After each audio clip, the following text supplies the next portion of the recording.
নমস্কার বন্ধুরা, আমার সকল বন্ধুকে আমার পরিবারে স্বাগত জানিয়ে আজকে আরেকটা নতুন রেসিপি ভিডিও নিয়ে তোমাদের সামনে হাজির হয়েছি। আর আজকের ভিডিওটি কিন্তু সত্যি খুব ইউনিক একটা রেসিপি হতে চলেছে। বাড়িতে দেখো কোনো রকম বুঁদি বানানোর ঝামেলা ছাড়াই কিন্তু বাড়িতে বানিয়ে নিয়েছি লাড্ডু। আর এটাই কিন্তু আমার ফার্স্ট টাইম আমি কিন্তু লাড্ডুটা বানাচ্ছি।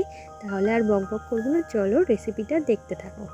আর প্রথমেই দেখো আমি কিন্তু 2 কাপ মেপে 2 কাপ বেসন নিয়ে নিয়েছি। আর তাতে দিয়ে দিলাম লবণ, দিয়ে ভালো করে, এটা কিন্তু সন্দক লবণ ছিল।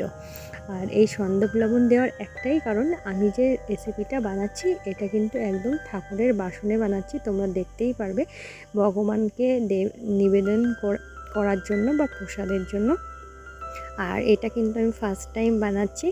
যদি কোনো ভুল ত্রুটি হয় তোমরা কিন্তু আমাকে সেটা কমেন্টে জানিও। আর দেখো আমি বেসনটাকে খুব সুন্দর করে মেখে নিয়েছি। আর তোমাদেরকেও বলছি বেসনটা কিন্তু খুব ভালো করে মাখবে, যতটা সুন্দর মাখা হবে ততটা সুন্দর কিন্তু লাড্ডুগুলো সুন্দর হবে। আর দেখো আমি কিন্তু গোলাটা দিয়ে একটু দেখে নিচ্ছি যে পারফেক্ট হয়েছে কিনা। আর একদম পারফেক্ট হয়েছে, দেখো উপরে ভেসে উঠেছে, যার জন্য আমি এবার দেওয়া শুরু করব। আর দেখতেই পাচ্ছ আমি কিন্তু কোনো রকম বুন্দিয়া বানাচ্ছি না, কোনো রকম বুন্দিয়া বানানো ছাড়াই কিন্তু তোমরা খুব সহজেই বাড়িতে লাড্ডু বানিয়ে নিতে পারবে। আর তার জন্য তোমাদেরকে শুধু মাত্র বেসনটাই ভালো করে ব্যাটারটা ভালো করে গুলে নিতে হবে। আর দিয়ে কড়াইয়ের ভেতরে তোমরা যে কোনো শেপে যে কোনোভাবে বেসনটাকে ভালো করে ভেজে নেবে মুচমুচ করে। তাহলে আমি বেসনটাকে আগে ভালো করে ভেজে নিই, তারপরে বাকিটা তোমাদের সঙ্গে শেয়ার করছি। আর তোমরা ভিডিওটি কন্টিনিউ করো। আর অবশ্যই আমার সকল বন্ধুদের কাছে রিকোয়েস্ট, তোমরা অবশ্যই যারা এখনও ভিডিওটিতে একটা লাইক করোনি প্লিজ একটা লাইক করে দিও। আর আমার ভিডিও তোমাদের কেমন লাগছে সেটা কিন্তু কমেন্ট বক্সে জানাতে ভুলবে না। ভিডিও ভালো লাগলে অবশ্যই চ্যানেলটি সাবস্ক্রাইব করে আমার পাশে থেকো। আর এদিকে দেখো তোমরা দেখতেই পাচ্ছ আমার এই যে বেসনের ভাজাটা কেমন করে ভেজে নিয়েছি, যে কোনোভাবেই তো আমরা কিন্তু ভেজে নিতে পারবে। আর আমি সবগুলোকে এই একই প্রসেসে কিন্তু ভেজে নেব।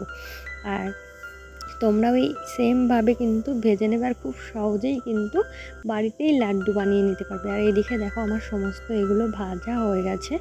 আর এগুলোকে আমি এবার দেবো একটা মিক্সিং জারের মধ্যে দিয়ে এগুলোকে দেখো আমি পেস্ট করে নিয়েছি। আর কতটা সুন্দর হয়েছে দেখতেই পাচ্ছ, দেখে মনে হচ্ছে মিহিদানার মতো, কিন্তু অ্যাকচুয়ালি এগুলো কিন্তু আমি পিষে নিয়েছি। আর এদিকে দেখো একটা কড়াইতে আমি দিয়ে দিই বেসন নিয়েছি, ঠিক সেই তোমরা যেই কাপ চিনিটা নেবে। এখানে আমি কিন্তু 2 কাপ বেসন নিয়েছি, তার জন্য আমি দিয়ে দিয়েছি 3 কাপ চিনি আর 1.5 কাপ মতো জল দিয়েছি। দিয়ে একটা দেখো শিরা বানিয়ে নেবো। আর এতে একটু দিয়ে দিয়েছি ফুড কালার, তোমরাও ফুড কালার চাইলে দিতে পারো, না চাইলে দেবে না, কোনো সমস্যা নেই। আর দেখো যে রসটা হয়েছে তার ভেতরে কিন্তু আমি এই যে বেসনের যে আমি পেস্ট করে নিয়েছি সেটা কিন্তু দিয়ে ভালো করে এটাকে নাড়িয়ে চাড়িয়ে নেব। আর দেখতেই পাচ্ছ কতটা সুন্দর হয়েছে।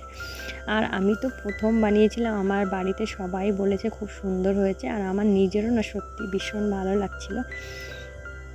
তবে কি বলো তো, নানা রকম কালার দিলে আরেকটু ভালো হতো, কিন্তু আমি ফার্স্ট টাইম করলাম, ভাবলাম একটু দেখি কেমন হয়। আর আমি কিছু বানাবো সেটা তোমাদের সঙ্গে শেয়ার করব না, সেটা কি করে হয়। আর এদিকে দেখার এইবার যে এই পেস্টটাকে ভালো করে লাড্ডু আকারে বানিয়ে নিলেই লাড্ডু কিন্তু উপযুক্ত খাওয়ার জন্য। আর এটা কিন্তু অনেক দিন পর্যন্ত তোমরা সংরক্ষণ করতে পারবে। আর আমার এই লাড্ডুগুলো কেমন হলো সেটা কিন্তু তোমরা কমেন্ট বক্সে জানাতে ভুলো না। যদি আমার এই রেসিপিটা তোমাদের ভালো লেগে থাকে অবশ্যই চ্যানেলটি সাবস্ক্রাইব করে আমার পাশে থেকো। সবাইকে অসংখ্য ধন্যবাদ, টাটা, ভালো থেকো।